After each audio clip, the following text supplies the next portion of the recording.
Шо? Ристо, јас ќе одам се од таа страна да потерам, ти се и тука засада ќе поставиме и јас она и ти само тајн. Прави се? Ајде да разбираш, разбрахте.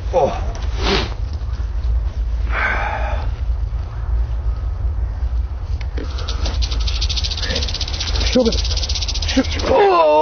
Блашо! Блажо, разбираш? Бе, Рики, шо биде? Шо биде? Шо биде, бе? Текнувалите на таа змијата, што не си ги покажува нозите. Текнува ми. Уа паме, Блажо, готов сум, разбираш. Дека туа па, бе? У кој дел туа па? Зе, шо се кириш, па ти јас ќе го истрицам тија? Тука до тука му уа па од спред. Од спред ли туа па? Од спред. Значи, ќе умираш ти, бе.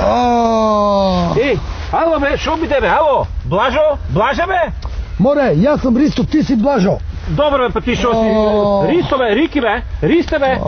Абе, шо ти е, бе, види го? Готов сам, Блажо, разбираш, готов сам. Абе, во ера на мобил ниш да не се кираш. Сега батко ти ќе викне брза помош, бе. Како беше, бе, Ристо, за брза помош? 02. Зборувај нешто да те вратам. Para una mujer como tú, saber guardar los sentimientos. Estás acostumbrada a... Ало? Види, бе, не се ува никој, бе. Диши ти. Ало? Ало?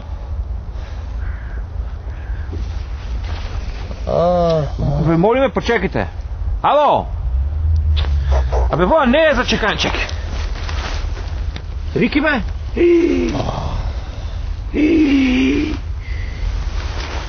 Es obvio que no te gusta la idea. Y también es obvio que para ti ha sido un verdadero tormento trabajar conmigo. Брза помош повелете. Абе, вие додека се јавите, човекот тука умре. Господине, немојте воопшто да дигате паника. Умре, што змија го па, човекот умрен. Ама господине, само слушайте ме мене, ние сме за тоа тука ќе ви помогнеме, како така. Немојте воопшто да се секирате и да дигате паника. Како без паника, што ќе ми помогнете? Како прво, ве молам, треба да бидеме сигурни дека човекот е мртов. Момент.